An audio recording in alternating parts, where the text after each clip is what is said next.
زمین ایک مقرر وقت میں سورج کے گرد اپنا ایک راؤنڈ پورا کرتی ہے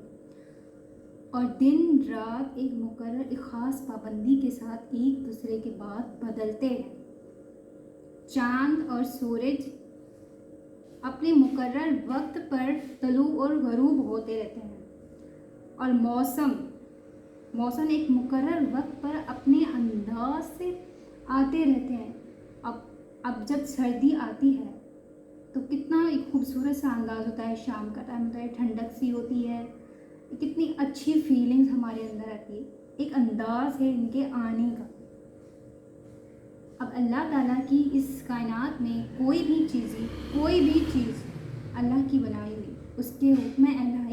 الہی کی سرتابی نہیں کر سکتی۔ کیونکہ ہر چیز میں حکم الہی کی پابندی ان میں فطری طور پر شامل ہے۔ جیسے کہ قرآن مجید کی سورہ یاسین کی آیت نمبر 40 میں اللہ تعالیٰ ارشاد فرماتے ہیں کہ نہ سورج کی مجال جا کے چاند کو پکڑے،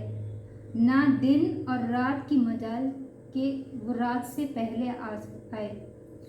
یعنی یہ سب ایک دائرے میں تیر رہے۔ اب اللہ تعالیٰ نے انسان کو تمام تر مخلوقات سے ممتاز تر بنایا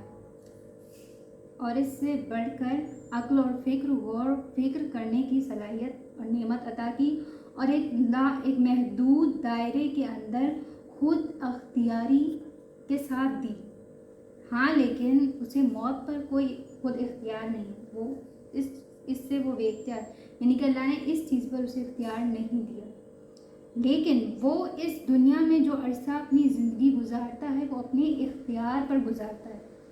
اب اس کی جو مرضی، یعنی کہ جو چاہے وہ کرے، صبح دیر سے اٹھے، نماز پڑھے نہ پڑھے، صبح جلدی اٹھے دیر سے اٹھے، جب چاہے کھانا کھائے، سب اس کے اختیار میں ہے۔ جو کرنا چاہے اپنی زندگی میں، جو مقرر اس دنیا میں وقت ہے، وہ جو چاہے کر سکتا ہے، سوائے موت کے اس کے اختیار میں، وہ اس کے اختیار میں نہیں۔ اب اللہ تعالیٰ نے انسان کی رہبری کے لیے تمام انبیاء کو بھیجا اور انبیاء بھی انہی انسان میں سے،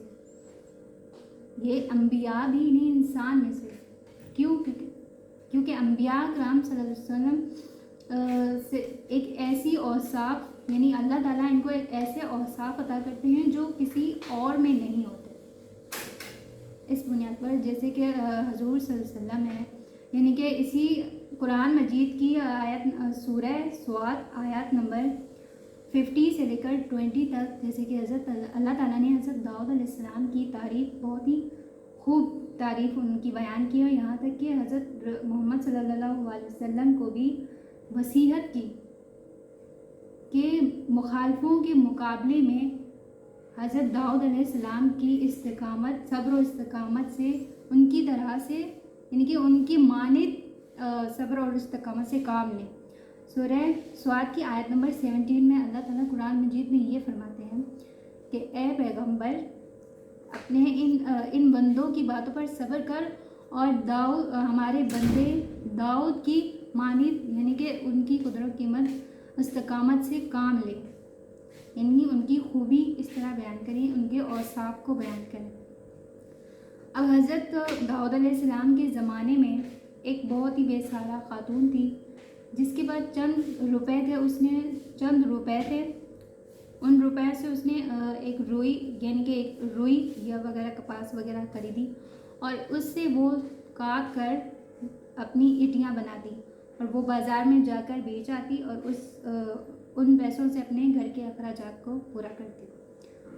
ایک دن جب اس نے اٹیاں بنا کر بازار میں جب وہ بیچنے کے لیے گئی تو رستے میں ایک کوا آیا اور اس کی ایک اٹلی اٹھا کے چلا گیا۔ وہ بیچاری عورت بہت رنجیدہ ہوئی اور پریشان ہوئی اور وہ حضرت داؤد علیہ السلام کے پاس گئی اور یہ کوے کا ماجرا پیش کیا کہ وہ میری اٹلی لے گیا، اور اس نے اپنے مالی حالات بھی حضرت داؤد علیہ السلام سے بیان کیا اور آخر میں عرض کیا کہ کہاں ہے اللہ کی عدالت؟ تو حضرت داؤد علیہ السلام ان سے فرماتے ہیں کہ آپ یہاں تشریف رکھیں، آپ بیٹھیں، میں آپ کا فیصلہ کرتا ہوں۔ اتنی دیر میں ایک ادھر سے یہ واقعہ پیش آیا اور وہاں سے کچھ لوگ دریا پار کر رہے تھے اور وہاں ان کی کشتی میں ایک سراغ ہو گیا. اب ان کو ڈوبنے کا خطرہ پیش آیا تو انہوں نے نظر مانی کہ اگر ہم صحیح سلامت ساحل تک پہنچ گئے تو 1000 دینار فقیر کو دیں گے.